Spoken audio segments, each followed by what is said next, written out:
Hey guys, welcome back to Movie Talk. Here to talk about Ambulance. It's a Michael Bay movie, so if you want gunfire, explosions, car chases, the American flag, product placement like a guy eating Cheetos, jokes about dogs farting in tiny cars because they had Chinese food the day before, great actors saying some of the most ridiculous, stupidest shit that you have ever heard in your life, you might like this movie. And here's the thing, I do recommend this movie because of the fun action. A lot of the shots are great. Like a lot of them were done by drones and it looks really, really good. There are drone shots where it goes under the police cars as it's jumping over a ramp. There are drone shots where it's so close to the ambulance and the police cars and it's just whizzing past. And there are some awesome shots where it goes above the tower and then it does a 360 and just dives down. That is so cool. A lot of these shots are excellent. These FPS drone pilots, they are FPV, I'm sorry, first person view. FPV drone pilots, they are excellent. And yes, there are some iffy CGI moments in this, and I will get to rant about those later on. But honestly, there's a lot of good shots in here, and I'm pretty sure like a lot of the movie was done practically, so it looks really good. And I would say that out of a lot of the Michael Bay movies, this one is one of the best edited ones because you're able to follow the action around, and because the drones are pretty steady, so it's not shaking all the time, it's just really steady. You're able to appreciate the action more. And even in dark places, like when they go inside a conference center, and it's there's very low lighting, but you're still able to see everything. So yeah, that's why I really want to recommend this for the action scenes because they're really, really well done. And I hope Michael Bay uses the drones a lot more because they make the movie a blast. And I gotta thank that the aspect ratio doesn't change at all for this movie. It stays the same. I am so happy about that because that's one of my problems with movies like Transformers, even because it keeps changing aspect ratio per shot. So that's why sometimes it's a wide, sometimes it's a small, wide, small, wide, small. And each shot could be like 15 frames or 1 second or 2 seconds. So it's just very quick and it's just bothering. It just bothers me. So I'm glad about that, that he actually, a lot of the editing work is very good. So here's the thing. It depends on your tolerance for these kind of Michael Bay movies. If if Michael Bay wants to make a silly over the top movie like Armageddon, Pain and Gain, Bad Boys 1, Bad Boys 2, Transformers, at least you expect that. Like, okay, that's a Michael Bay thing. Yeah, it's silly and over the top and that's fine. But then you have movies where he tries to be serious, and most of the times it just doesn't work. Pearl Harbor is a very big one. It just a lot of it doesn't work, even though the action sequences are great. But when it becomes serious, and then you have characters and jokes that are really, really awful, yeah, it just ruins the movie. So here, same thing. Like it's this is a very serious situation that these characters are in. You have Yaya and Jake. They're playing Will and Danny. They are two brothers, and Will's wife is dying. She needs surgery. So, and unfortunately, Will doesn't have a job and he doesn't have good insurance. So that's why he goes to his brother Danny, and Danny says that they have to rob a bank so they could get a lot of money and he could pay off the surgery. So that's what sets the whole thing in motion, like this very serious situation. But then you have to have all these stupid characters and stupid jokes. Even Danny going, "Hey, look at that! That's Mel Gibson, right? That's Mel Gibson from Braveheart." And he's pointing at a guy who looks nothing like Mel Gibson. If anything, the better comparison would be Stone Cold Steve Austin or Dave Batista. It's just this big buff guy who's bald and he has a beard and he looks nothing like Mel Gibson. So that was confusing. And then later on, we get when they're in the ambulance and they're having this very serious situation. Then all of a sudden, Danny has to talk to his coworker, arguing over football and plastic flamingos and the wrong car spray paint and all that stuff. You know, it's just, it doesn't gel well, you know? And the other perspective is that we have this EMT worker. She's played by Isa Gonzalez, and her name is Cammy. And we have this very serious EMT worker who just saved the girl's life because she was in a car accident and she got impaled by a fence. You see this little tiny adorable girl getting impaled by a fence and she had to save her, and people call her a bitch because all she cares about is saving lives, which is apparently a very bad thing. Like, she can't have partners because she cares only about herself and saving people. Okay. So later on, Will and Danny has to escape from the bank because the police are trying to get them, so they have to hijack the ambulance. And in this ambulance, they had to pick up a cop that Will shot because. And here's the problem with this cop. We're supposed to care about this cop. We're supposed to like this cop. And the problem with the Michael Bay characters is that they had to have some sort of quirk to make them relatable, but a lot of these characters are just assholes. So we have this police officer who wants to hit on a bank teller. He wants to ask her out. That's the whole point of why he was at the bank in the first place. And apparently, he's been at this bank for at least 4 times in the same week. And he keeps trying to find this bank teller. And all he knows is that the bank teller's name is Kim. And his partner's like, oh, it must be true love. You have to go get her. You have to go get her. And so he's basically abusing his power as a police officer to try to ask a woman out. I'm supposed to root for this guy?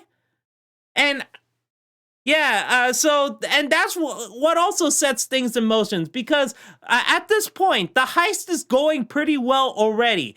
But this police officer knocks on the door. He realizes that's locked, and Danny comes in and he says, oh, we're doing a transfer, so that's why we have to keep the bank closed. And the police officer's like, oh, it'll just be a quick second, you know? I just have to deposit my check. And Danny's like, okay, fine, whatever. All right, you could come in. And then Danny realizes, oh no, the police officer is only there because he wants to ask the girl out. See, the police officer is so freaking selfish. And also, you don't have to write characters like that. I know Michael Bay didn't write this story, but the problem is the writers write like what's appropriate for a Michael Bay story, you know? So that's a problem, because we have this police officer. Why couldn't we just have, you know, police officers doing their thing by going to a bank? You know, they have to deposit their checks. Or the police officers just happen to be in the area because they realize something suspicious about Danny and Will in this bank that looks mostly empty, you know? Something like that, you know? You could just write these simple situations for simple characters, but you just had to make it difficult. You don't need to do that. Just make it simple, you know? You don't have to have these quirks to make them relatable. Like one of the police officers, he's like in charge of the operation, and he has a very tiny car, and he has a giant dog, and he's a dog lover, and he fed his dog Chinese food, so they fart in the car. And later on, I guess he's hungry, so he's eating Cheetos and wiping his fingers and stuff. And we have the female police officer saying, hey, do not touch my hair with your Cheeto fingers, and do not put Cheeto dust on my monitors and equipment. Do we need to have that? Do we need to?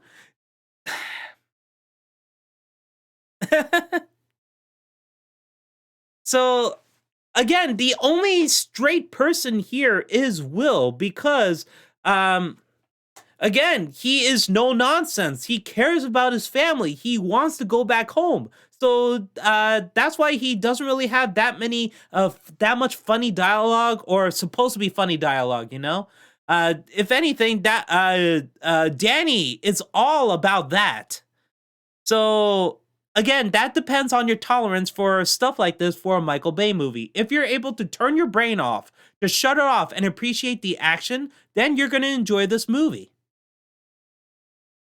But again, it's just this very stupid stuff like the product placement with the Cheetos and plastic flamingos, football, um, and Jake Gyllenhaal just saying random things while being in the ambulance just to, pass the time when he didn't need to, So, yeah, unfortunately, this movie is nothing like Speed. I felt like, yeah, I could say, you could argue that a lot of these action sequences are better than in Speed, but at the same time, Speed had likable characters. And there's a bunch of one-note characters in there, but they at least had a moment to shine, People can remember the construction worker or Alan Ruck or even the woman who was...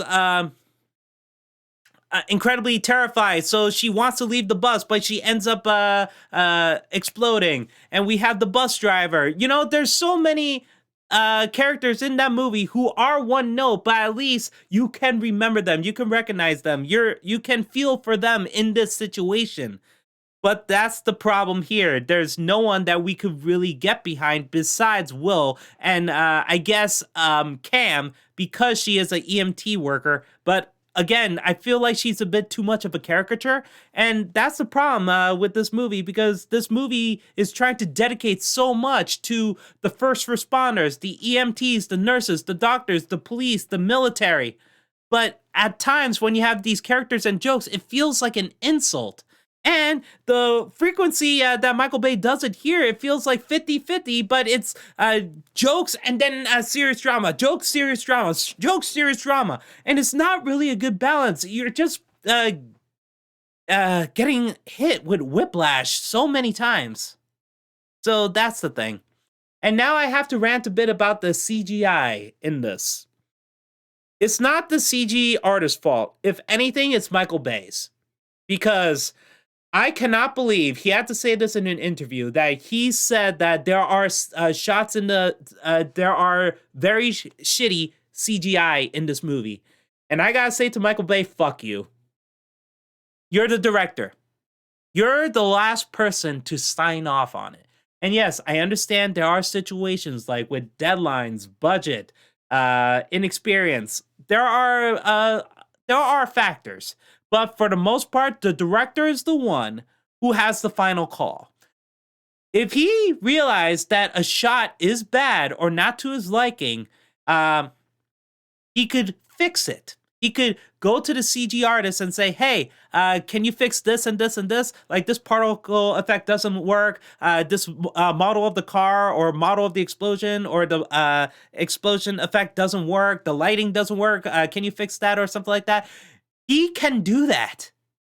And here's the thing. It's not like he's inexperienced like Tom Hooper was for Cats.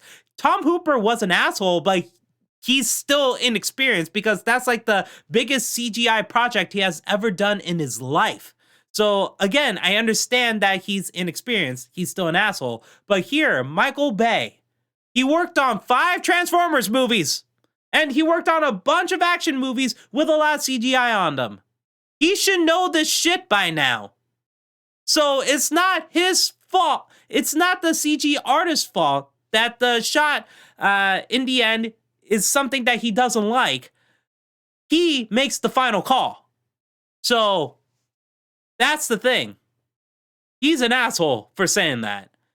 And I hope he learns his lesson. But again, I know a lot of people think he's an asshole anyway. But here's the thing. I do like Michael Bay movies for being the fun action explosion fest that they are.